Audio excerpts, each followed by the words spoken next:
সুফিয়ান নবীজির এটা শ্বশুর জামাইয়ের বাড়ি দেখা করতে গেছেন, নবীর সাথে দেখা করতে গেছেন। আমরা যেমন যাই না, জামাইয়ের বাড়ি ঘুরতে যাই, বেটির বাড়ি ঘুরতে যাই, যাই কি যাই না ভাই? হানা বলেন, যাই কি যাই না? আমি যতক্ষণ স্টেজে থাকবো আপনাকে কথা বলতে হবে। কিন্তু আল্লাহর নবীর শ্বশুর আবু সুফিয়ান তখন মুসলমান হয়নি, মুশরিক হয়েছিল। নবীর বাড়িতে দেখা করার জন্য গেছেন, কোনো কাজে গেছেন, চলে গেলেন বাড়িতে যাওয়ার পর অনুমতি চাইলেন, বেটি রামলা বাড়িতে আছো? সুবহানাল্লাহ। বেটি বলছেন হ্যাঁ আব্বু আছি বাড়িতে ঢুকে গেলেন। বাড়িতে ঢোকা পর এইবারে আবু সুফিয়ান মুসলমান কিন্তু এখনো হয়নি, নবীজির বিছানা লাগা আছে। যেই বিছানাতে নবীজি আরাম করেন, যেই বিছানাতে নবীজি ঘুমান, সেই বিছানা কিন্তু রেডি হয়ে আছে। আবু সুফিয়ান এবারে ওই নবীজির বিছানাতে বসতে যাবেন। আবু সুফিয়ান নবীজির শ্বশুর বিছানে বসতে যাবেন, আর চট করে তার বেটি মানে নবীজির স্ত্রী রামলা রাদিয়াল্লাহু তাআলা আনহা বিছানাটাকে জমা করে নিলেন। আপনি যদি আপনার বেটির বাড়ি বেড়াতে যান, আর আপনি যে বিছানাতে বসবেন, যে কুরসিতে চেয়ারে বসবেন, যদি আপনার বেটি চেয়ারে বসতে যাবেন আর আপনার জন্য কুরসিটা টেনে লাই বিছানাটাকে জমা করে দেয়, আপনার মনটা খারাপ হবে না হবে না? মনটা খারাপ হবে না হবে না? খারাপ হবে। যখন বিছানাটা জমা করে নিলেন, এইবারে আবু সুফিয়ান নিজের বেটিকে বলছেন, বেটি ব্যাপারটা কি? আমি কি এই বিছানাতে বসার যোগ্য নই? আমি কি এই বিছানাটাতে বসার হক রাখি না? আমাকে তুমি এত বড় অপমান করলো। আরে আমি তো তোমার আব্বু, আর তুমি আমার মেয়ে, কলেজের টুকরা, তোমাকে কত সুন্দর করে লালন পালন করেছি, আর তুমি আমাকে এই বিছানাতে বসতে দিলে না? মানে মায়েরা, খালারা, ভাইরা শুনেন, এবারে রামলা কি বলছেন জানেন? আব্বু গো, আপনি হলেন আমার আব্বা জান, আপনি আমাকে আদর দিয়েছেন, আমাকে প্যার দিয়েছেন, আমাকে মহব্বত দিয়েছেন, আমাকে ভালোবাসা দিয়েছেন। আপনার কোলে চড়ে আমি মানুষ হয়েছি, মায়ের দুধ পান করে আমি মানুষ হয়েছি। কিন্তু আব্বা গো, এখন আপনি মুসলমান হননি, এখন আপনি মুশরিক হয়ে আছেন। আর আপনি যে বিছানাতে বসতে যান, সেটা কোনো যেন তেন লোক নয়, সেটা কোনো ছোট মানুষ নয়, সেটা হলেন আল্লাহ রাব্বুল আলামিনের শেষ নবী, শেষ পয়গম্বর নবী মুহাম্মদ সাল্লাল্লাহু আলাইহি সাল্লাম। আব্বা, আপনি কালেমা পড়েননি, আপনি এখনো মুশরিক হয়ে আছেন, তাই বলে আপনার জন্য আমি বিছানাটাকে আমি জমা করে নিলাম। এই বিছানাতে আপনি বসার হক রাখেন না, এই বিছানাতে বসতে গেলে আপনাকে কালেমা পড়ে মুসলমান হইতে হবে। সহিহ হাদিস। ভাই আমার, এই জায়গাতে আমি হাদিসটা কেন বয়ান করলাম? যে আল্লাহ তাবারাক ওয়া তাআলার স্ত্রী সুবহানাল্লাহ উম্মাহাতুল মুমিনিন রামলা রাদিয়াল্লাহু তাআলা আনহা নবীকে কত ভালোবাসতেন, আর ওর বাপ মুশরিক বলে কত হাকারত করতেন, যে তার জন্য বিছানাটাকে না বিছিয়ে জমা করে নিলেন। এই তো মহব্বত, ভালোবাসা। আর একটু আগে চলেন, সাহাবাই কেরাম আল্লাহ তাবারাক ওয়া তাআলার অনুসরণ করে চলেছেন, কিন্তু কোন সাহাবী যদি নবী সাল্লাল্লাহু আলাইহি সাল্লাম থেকে একটুখানি বাড়িয়ে বেশি করে দিয়েছেন, তাহলে আল্লাহ রাসূল সাল্লাল্লাহু আলাইহি সাল্লাম তার ব্যাপারে কি বলেছেন? এক দুটো হাদিসের কথা শুনেন, বুখারী শরীফের হাদিস। আল্লাহর নবীর দরবারে তিনজন সাহাবী এলেন নবীর ইবাদত সম্পর্কে জিজ্ঞাসা করার জন্য, যে নবীজি কখন কোন টাইমে কিভাবে ইবাদত করেন। যেই টাইমে তিনজন নবীর বাড়িতে ঢুকছেন, ওই টাইমে নবীজি কিন্তু বাড়িতে নেই, হয়তো তাবলীগের কামে বা আরও কোনো দুনিয়াদারি কাজে বাড়ি থেকে বাইরে আছেন। মা আয়েশা রাদিয়াল্লাহু তাআলা আনহা আল্লাহ নবীর স্ত্রী বাড়িতে আছেন। এইবারে তিনজন সাহাবী এসে বলছেন আসসালামু আলাইকুম। ওয়ালাইকুম আসসালাম ওয়া রাহমাতুল্লাহ। তিনজন সাহাবী বলছেন যে আল্লাহ রসুল বাড়িতে নেই। তো মা আয়েশা আল্লাহ নবীর স্ত্রী বলছেন যে না, নবীজি এখন এই টাইমে বাড়িতে নাই, কোথাও ঘুরতে গেছেন বা তাবলীগ দাওয়াতের কাজে চলে গেছেন।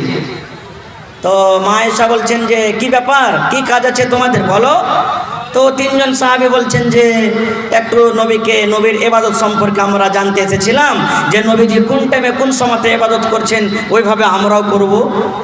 তো মা আয়েশা রাদিয়াল্লাহু তাআলা আনহা আল্লাহর নবী যখন যে টাইমে যেভাবে ইবাদত করতেন এ টু জেড সব বলে দিলেন। তিনজন সাহাবী যখন নবীর ব্যাপারে শুনলেন যে নবী এই টাইমে নামাজ পড়েন, এই টাইমে রোজা রাখেন, এই টাইমে এই করেন, ওই টাইমে ওই করেন, ওই টাইমে এই করেন, তো ওই তিনজন সাহাবীকে শুনে খুব কম মনে হলো। আর তারা মায়েশার সামনে কি বলছেন জানেন? আল্লাহর নবী, আল্লাহ তাবারাক ওয়া তাআলা আগে করো গুনাহ মাফ করে দিয়েছেন, পরে করো গুনাহ মাফ করে দিয়েছেন। নবী অল্প করতে গেলেও চলবে, আমরা গুনাহগার পাপী, আমাদেরকে বেশি না করলে কিন্তু হবে না। খুব তখন তিনজনে আপসের মধ্যে কথা বলছে। কি কথা জানেন? আর মায়েশা শুনছেন।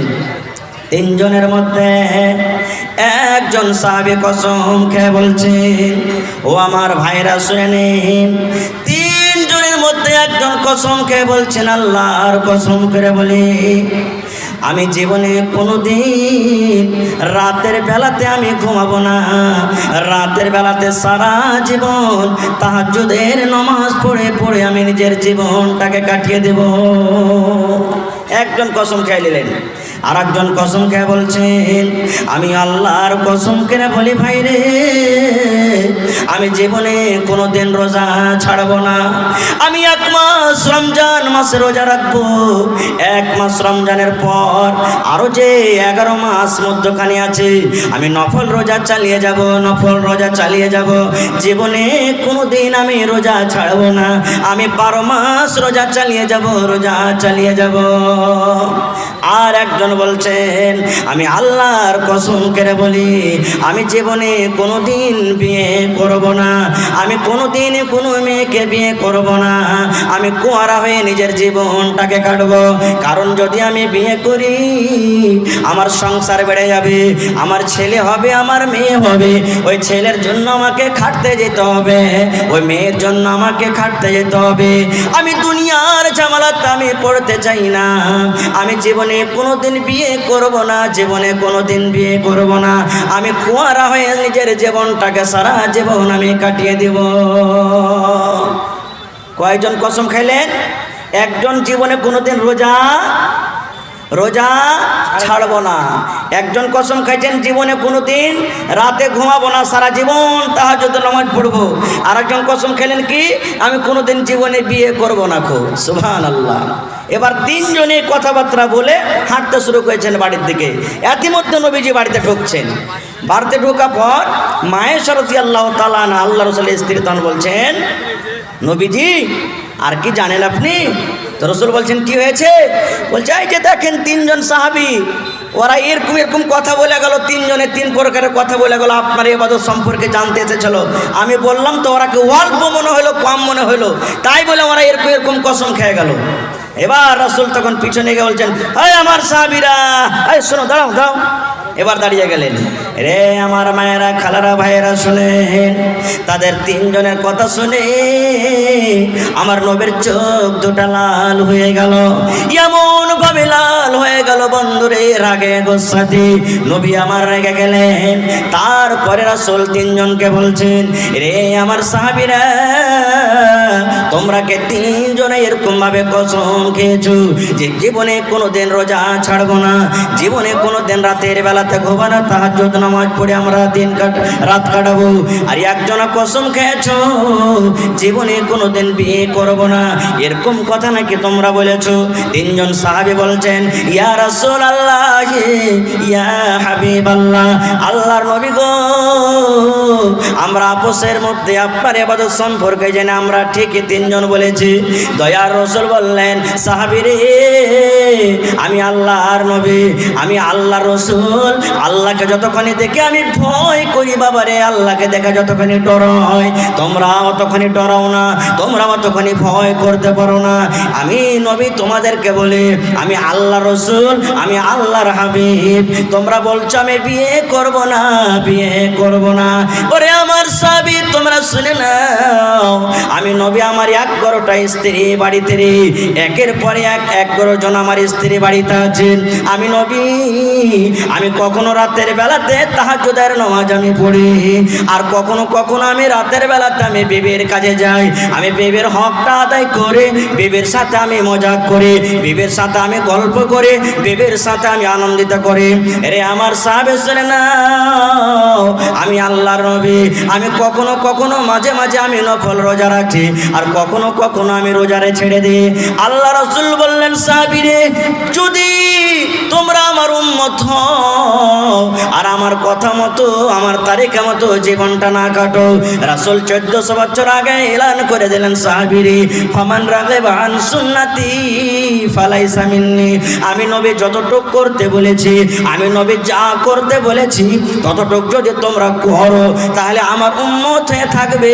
আর আমার কথা থেকে তোমরা যদি বাড়াবাড়ি করো তাহলে শুনে নাও ফালাইসা মিন্নি, তোমরা আমার উম্মত থেকে বাদ হয়ে যাবে, তোমরা কখনো আমার উম্মত হইতে পারো না।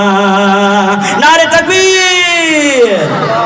তাহলে এই হাদিস থেকে বুঝলাম কি, যে আল্লাহ রাসূল সাল্লাল্লাহু আলাইহি ওয়াসাল্লাম যেইভাবে যতটুকু করতে বলেছেন অতটুকুই আমাকে করতে হবে, ওর থেকে বেশি করলে আমরা পাপী গুনাহগার হয়ে যাব। এক নম্বর হাদিস হয়ে গেল। ভাই আমার, অনেক হাদিস আছে, টাইম একবারে খুব চট করে ফের বাড়াইছে। বাস আর এক দুটো হাদিস বলবো আপনাদের সামনে, যে আল্লাহ রাসূল সাল্লাল্লাহু আলাইহি ওয়াসাল্লামের কথা শুনে সাহাবায়ে কেরাম, নর হোক কিংবা মহিলা হোক, কিভাবে কথা শুনেছেন তারা শুনেন। বুখারী শরীফের হাদিস। আপনাদের এলাকাতে মা খালারা ঈদ বকরাতের নামাজ আপনাদের সাথে ঈদগাহের ময়দানে পড়েন না মসজিদে মসজিদে? জোরে বলেন, মসজিদে পড়েন না ঈদগাহের ময়দানে? মসজিদে। জি, ব্যবস্থা করতে হবে ভাই, ঈদগাহে পড়িতে যেতে হবে। বুখারী মুসলিমের হাদিস, আল্লাহ নবী সাল্লাল্লাহু আলাইহি ওয়াসাল্লাম ঈদ কিংবা বকরাতের নামাজ পড়ার জন্য ঈদগাহের মাঠে গেছেন। এবার নবীজি নামাজের পর খুতবা চালু করলেন। আজকে মেঘ বাজছে, কত দূর আওয়াজ যায়, কিন্তু রসুলের যুগে ম্যাচ ছিল না। নবীজি মুখে খুতবা শুরু করলেন, পিছন দিকে মহিলার দল, পিছন দিকে মহিলাদের কাতার, ওদের কাছে নবীজির আওয়াজ পৌঁছে না। এই মায়েরা খালারা হাদিসটা ভালো করে শোনেন। এইবারে নবীজি কাতার চিরে বেলালকে বলছেন, বেলাল চলো ওই মহিলাদেরকে কিছু শোনাইতে হবে। এবার কাতার চিরে নবীজি চলে গেলেন। যাওয়ার পর মা খালাদেরকে ওই ঈদগাহের ময়দানে স্পেশাল ওয়াজ শুরু করে দিলেন। কি? ইয়া মাশারান নিসাই তাসাদ্দাকুনা ফাইন্নী উরিতুকুন্না আকসারা গালিন্নার। আল্লাহর নবী ওয়াজ শুরু করে দিলেন, ও মহিলার দলেরা, তোমরা দান করো, তোমরা সাদকা করো, তোমরা খায়রাত করো। নবীজি এলান করে দিলেন, কেননা আমি নবীজি যেই দিন আমি মিরাজে গিয়েছিলাম, আল্লাহ রাব্বুল আলামিন আমাকে বললেন, নবীজি আমি আল্লাহ কেমন করে জান্নাত তৈরি করেছি, জান একটু আমার জান্নাত দেখেছেন? নবীজি বললেন, সুবহানাল্লাহ। আমি জান্নাত ঘুরে দেখলাম। তারপর আল্লাহ তাবারাক ওয়া তাআলা বললেন, নবীজি আপনার উম্মতের জন্য, আপনার পাপে গুনাহগার উম্মতের জন্য আমি জাহান্নাম কেমন করে তৈরি করেছি, জান একটু জাহান্নাম দেখলেন? এ আমার মায়েরা খালারা শুনে নেন।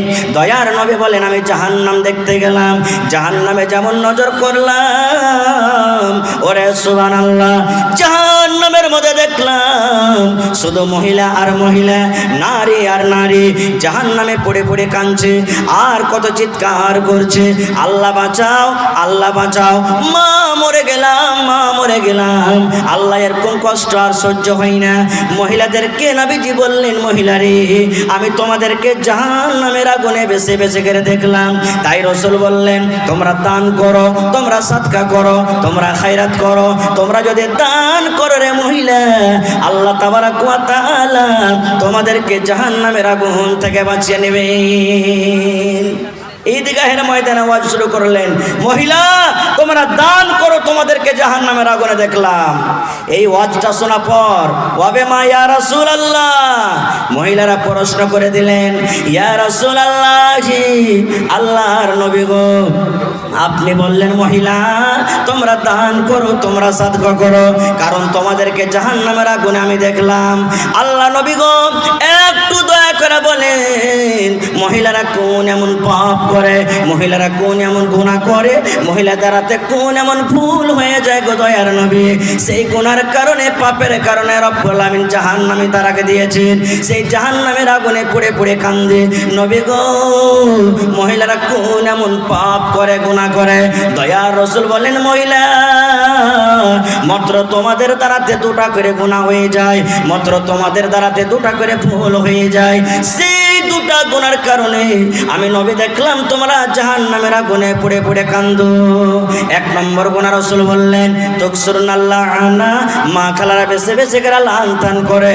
আর 2 নম্বর গুনাহ রাসূল বললেন ওয়া তাকফুরনাল আশির, নিজের স্বামীর মালের নাশুকরি করে। লানতান কাকে বলে জানেন?